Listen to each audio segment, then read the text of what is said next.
Perkenalkan, nama saya Cindiliana Banda, saya mahasiswa Sosiologi semester 3. Pada kesempatan kali ini, saya akan mempresentasikan hasil review pada buku yang ke-9 dengan mata kuliah Teori Sosiologi Modern. Baik, judul buku yang saya presentasi ini itu berjudul Perkenalan pada Klasik dan Modern Teori Tes. Jadi, pada bab pertama itu kita masuk pada apa itu teori tes. Jadi, teori tes itu mengapa harus dibutuhkan, apa bedanya dengan belajar mengelola dan menggunakan tes khusus. Apakah teori tes berasal dari psikologi atau apakah itu bidang studi baru? Bagaimana teori tes terkait dengan desain penelitian dan statistik? Jadi, kita harus memberikan setidaknya sebagian jawaban untuk pertanyaan semacam itu.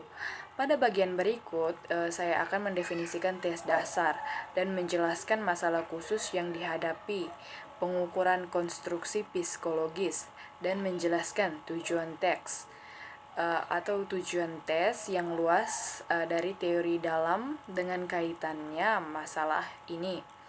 Jadi, tinjauan asal-usul historis dari disiplin ini akhirnya menarik perbedaan antara teori tes dan aspek lain dari penelitian dan evaluasi ilmu sosial. Jadi, untuk memahami kebutuhan teori tes, pertama-tama perlu dipahami sesuatu yang mendasar dari sifat pengukuran, konstruksi, dan juga psikologi tes.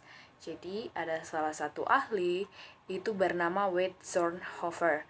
Pada tahun 1951 dia mendeskripsikan bahwa pengukuran sebagai operasi yang dilakukan pada dunia fisik oleh seorang pengamat.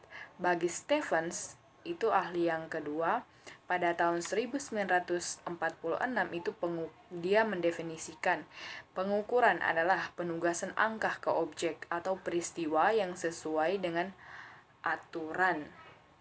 Jadi, menurut Novick dan Togarson, mereka itu meningkatkan ketepatan definisi Stephens dengan mencatat bahwa pengukuran berlaku untuk properti objek daripada objek diri.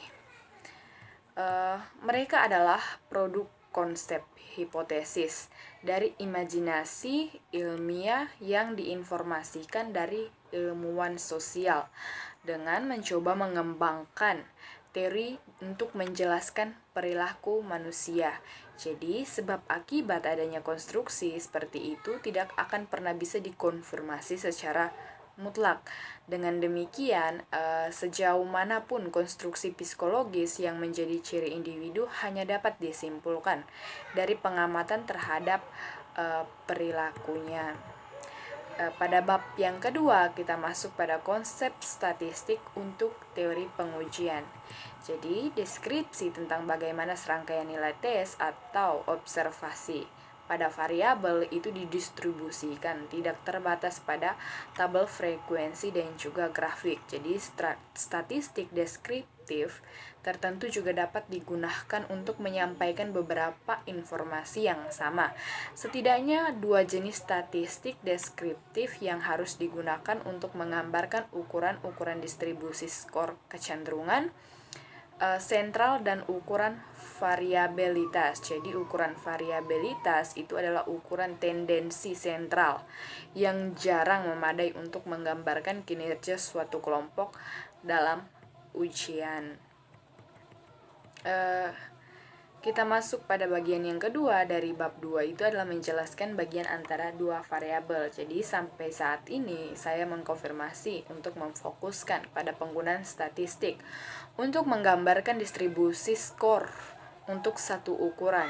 Namun, ada banyak kesempatan ketika konstruktor pengujian dan penggunaan pengujian tertarik pada bagaimana skor pada dua ukuran yang berbeda terkait untuk individu yang sama. Bagian yang ketiga itu adalah perkenalan pada schooling. Jadi, jika kita meninjau definisi pengukuran, kita akan mencatat bahwa tugas angka properti atau objek yang harus dibuat itu harus sesuai dengan aturan yang sudah ditentukan. Jadi, itu untuk pengembangan aturan secara sistematis dari unit pengukuran, yang berarti untuk mengukur pengamatan empiris yang dikenal sebagai pensekalaan. Jadi, skala pengukuran untuk fisik atribut itu dipahami bahkan di masyarakat itu merupakan hal yang paling awal. Jadi dalam perdagangan, pertanian, dan juga upaya konstruksi itu perlu untuk mengembangkan unit ukuran yang sewenang-wenang dan diterima untuk mengukur properti objek yang dapat diamati. Jadi aturan penugasan ini harus menyertakan atau setidaknya menyiratkan satuan skala pengukuran. Jadi di beberapa area pengukuran pendidikan dan psikologis itu harus digunakan penggunaan ganda dari istilah yang dimiliki serta memunculkan skala. Jadi seringkali istilah ini juga diterapkan pada instrumen tertentu, misalnya skala kecerdasan dewasa, Westcott, dan juga skala kecemasan matematika. Jadi instrumen semacam itu untuk mengumpulkan sistematis dari sampel perilaku yang sebenarnya adalah tes.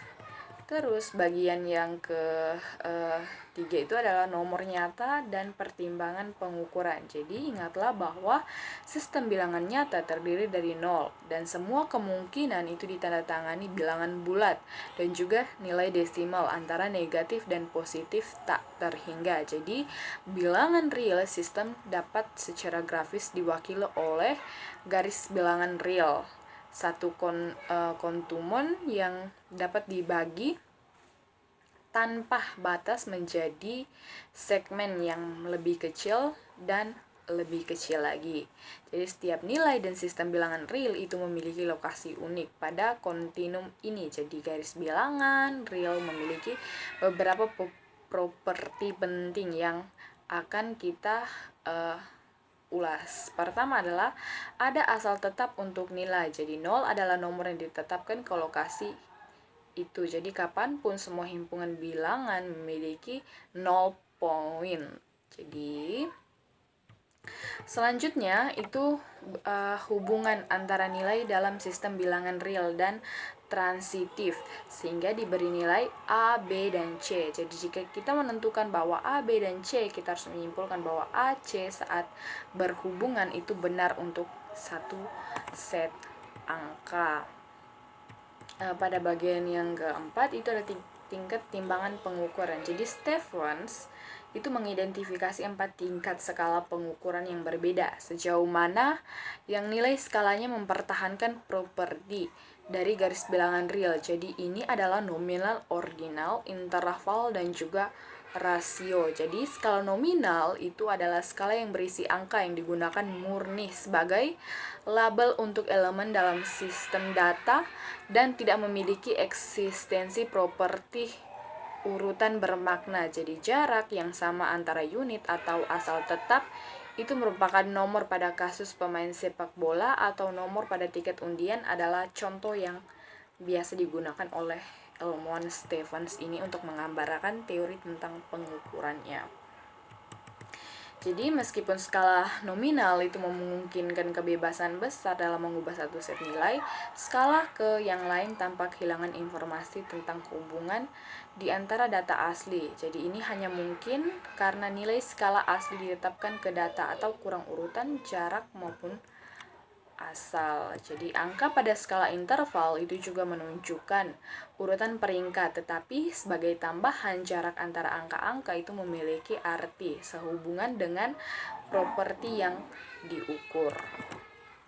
Jadi catatan bagaimana hubungan ini tidak benar untuk konsisten suatu nilai secara ordinal skala.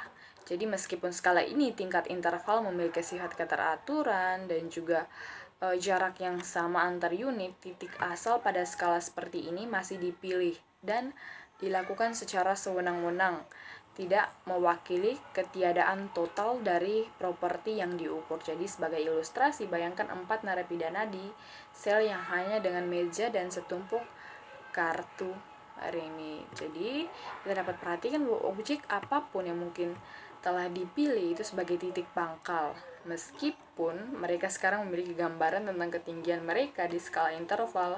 Pengukuran ini tuh sebenarnya relatif terhadap asal sewenang-wenang, yaitu masih tidak tahu ketinggian absolut mereka, jadi itu masih bersifat abstrak. Baik, sekian dari saya, terima kasih.